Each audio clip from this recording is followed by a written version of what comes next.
আপনাদের খুব আনন্দের সাথে জানাতে চাই, আমাদের যারা প্রবাসী শ্রমিক যারা এই ছাত্র জনতার বৈষম্য বিরোধী আন্দোলনের সাথে সংহতি জানিয়ে নিজেদের জীবন এবং জীবিকাকে রিস্কের মুখে ফেলে ওনারা কতজনেরটা হয়েছে 87 জন ওনারা জীবন এবং জীবিকার ঝুঁকি নিয়ে ওখানে কারাবরণ করেছেন। আমরা ওনাদের এই স্যাক্রিফাইসটা সবাই মনে রেখেছি। আমি দেখেছি ওনারা যখন দেশে ফিরে আসার সিদ্ধান্ত হয়েছে, আপনারা সবাই পত্রিকা যারা আছেন, সাধারণ মানুষ সবাই কি পরিমাণে উচ্ছ্বসিত হয়েছে। আজকে আপনাদেরকে আরেকটা গুড নিউজ দিতে চাই, আমরা প্রবাসী কল্যাণ মন্ত্রণালয়ের পক্ষ থেকে ওনাদের পুনর্বাসনের ব্যবস্থা করব।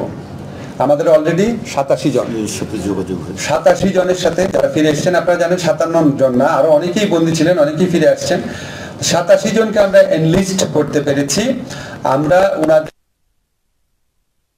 বাংলাদেশে ওনাদেরকে আমরা ওনাদের প্রতি এটা আমাদের দায় মনে করি। বাংলাদেশে আমরা প্রবাসী কল্যাণ ব্যাংকের প্রবাসী কল্যাণ যে স্কিম আছে বিভিন্ন আমাদের মন্ত্রণালয়ের মাধ্যমে, আমাদের ব্যাংক আছে একটা, আমাদের একটা ওয়েজ বোর্ড আছে, কল্যাণ বোর্ড আছে, আমাদের বিএমইটি আছে, যেখানে আমাদের মোট কথা আমাদের মন্ত্রণালয়ের মাধ্যমে তাদেরকে কর্মসংস্থান মানে চাকরি হোক, ব্যবসার উদ্যোগ হোক, সেটার ব্যবস্থা করব।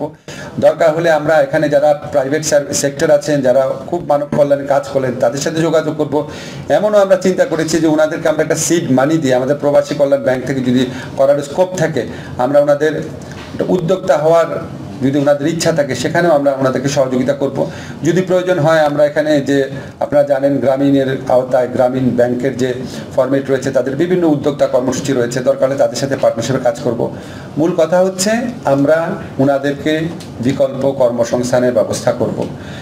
বয়েসেলের মাধ্যমে সম্ভব হলে বিদেশে পাঠানোর চেষ্টা করব, অন্য কোনো দেশে। একটা দেশে তারা যেতে পারে না, হয়তো অন্য দেশে পারবে।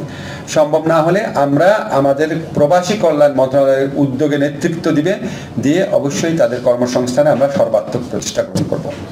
একটা হচ্ছে কি জিরো কস্ট বলতে বুঝিয়েছেন ওনারা, যে মানে নন ডকুমেন্টেড কস্ট যেটা বিভিন্ন মানে দুর্নীতিমূলকভাবে দিতে হয়, সেটা তো জিরো করার তো লক্ষ্য আমাদের থাকবেই। তবে আমাদের প্রাথমিক লক্ষ্য হচ্ছে এজেন্টদেরকে দায়বদ্ধতার সাব এজেন্টদেরকে দায়বদ্ধতার মধ্যে এনে যত পারা যায় ভোগান্তি থেকে রক্ষা করার কি।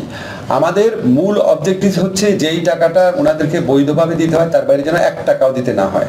কিন্তু আমাদের তো কোনো ম্যাজিক ফর্মুলা নাই, লাগাবো যতদিন যাবে তত এই কষ্টটা কমে আসবে, এই লক্ষ্যে আমরা কাজ করবো, এটা আপনাদেরকে আমরা প্রতিশ্রুতি দিচ্ছি। আর একটা কর্মবাজারের যেটা বলেছিলেন স্থবিরতা আছে, এটা তো আন্তর্জাতিক বাজারে স্থবিরতা থাকলে আমাদের কিছু করা নাই। যেমন মালয়েশিয়া সব দেশ থেকেই বন্ধ করে দিয়েছে, এখন প্ল্যান্টেশন সেক্টরে কিছু লোক নেওয়ার চেষ্টা করছে হয়তো। তো এটা আমরা চেষ্টা করব, আমরা একটু অন্য নতুন মার্কেট খোঁজার চেষ্টা করছি। পূর্ব ইউরোপিয়ান কিছু দেশে কিছু মার্কেট ওপেন হচ্ছে, সোভিয়েত ইউনিয়নের মার্কেট ওপেন হচ্ছে রাশিয়াতে। তবে সেখানে আবার এক ধরনের রিস্ক আছে, পূর্ব ইউরোপের কথা বলে ওনারা আসলে ওখানে থাকেন নাকি, চলে যান, কোনো রিস্কে পড়েন নাকি, সেটা আমাদেরকে খুব থরলি ইনভেস্টিগেট করতে হবে। আমরা চেষ্টা করব নতুন নতুন বাজার সম্প্রসারণের চেষ্টাও করব।